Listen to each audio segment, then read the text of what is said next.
নমস্কাৰ ৰাইজসকল Kakoli simple vibes YouTube চেনেললৈ আপোনালোক সকলোকে স্বাগতম জনাইছোঁ। তো আহকচোন ৰাইজ, আজিনো মই ক'ত যাই আছোঁ আপোনালোকক দেখাই আছোঁ। এই চাওকচোন একদম গাঁৱৰ মাজৰ পৰিৱেশৰ ৰাস্তাকেইটা মস্ত ভাল নহয়। তো চাই থাককচোন ক'ত যাই আছোঁ। কৈ থাকোঁতে নেম প্লেট দেখাই পালোঁ। মই যাই আছোঁ ঐতিহাসিক দক্ৰেশ্বৰ দেৱালয়লৈ। তো ৰাস্তাবিলাক বহুত বেয়া ইয়াৰে। এয়া চাওক ব্ৰহ্মপুত্ৰ চৰৰ মাজেদি ৰাস্তা আছে, এনেকৈ মানে যাব লাগে আৰু ৰাস্তাবিলাক বিৰাট বেয়া। কিন্তু ভগৱানক পাব লাগিলে অলপ কষ্ট কৰিব লাগে দিয়কচোন, হয় ন? ইমান সহজতে ভগৱানকতো পোৱা নাযায়। তো একা বেকা ৰাস্তা ঠেকচা মেকচা কষ্ট কৰি আৰু দক্ৰেশ্বৰ দেৱালয়লৈকে যাত্ৰা কৰি আছোঁ। তো ভিডিঅ'টো শেষলৈকে চাই থাকিব।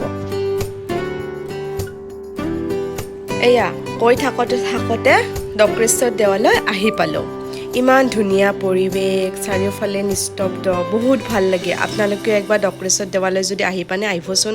তো আহিয়ে ইয়াতে শিৱ বাবাৰ কাৰণে ধতুৰা ফুল ল'লোঁ, ধতুৰা ফুলৰ গুটি ল'লোঁ, লৈ আহিয়ে এনেকৈ সোমাই আহিলোঁ। তো বহুত ধুনীয়া চাওক, এয়া দক্ৰেশ্বৰ দেৱালয়ৰ পৰিৱেশ।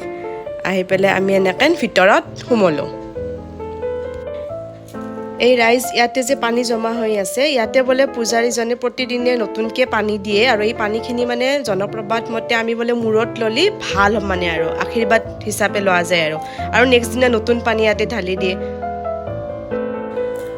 আৰু এয়া চাওক দক্ৰেশ্বৰ দেৱালয়ৰ ভিতৰৰ গৰ্ভগৃহ। ইয়াতে শাওণ মাহত বহুত ভক্ত ইয়ালৈকে আহে মানে আৰু বলবম যে হয় তেতিয়া আহি ভক্তবিলাকে পানী দিয়ে। এই ভিতৰ ঠাইখিনিত মানে গোটেই ঠাইখিনিত পানী হৈ থাকে শাওণ মাহত, আৰু নিজে নিজে সেই পানীখিনি নোহোৱা হৈ যায়। এয়া চাওক ইমান ধুনীয়া, বেৰবিলাকতো মানে শিৱ বাবাৰ ছবি এনেকৈ মানে মূৰ্তিবিলাক আছে। তো ময়ো ভালকৈ আশীৰ্বাদ ল'লোঁ। ইয়াতে দান বৰঙণি দিয়া মানুহবিলাকৰ নামো আছে পূজা সময়ত।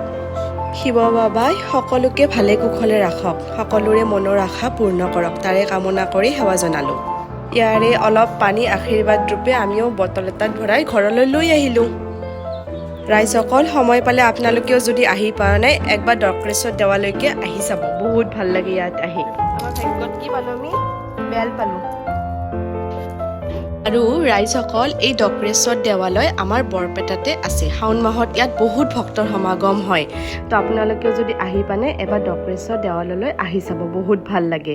শেষত মোৰ ভিডিঅ'টো চাই যদি আপোনালোকে ভাল পাইছে, তেতিয়াহ'লে লাইক কৰিব, কমেণ্ট কৰিব আৰু মোৰ চেনেলটো ছাবস্ক্ৰাইব কৰিব। Thank U. ওম নমঃ শিৱায়।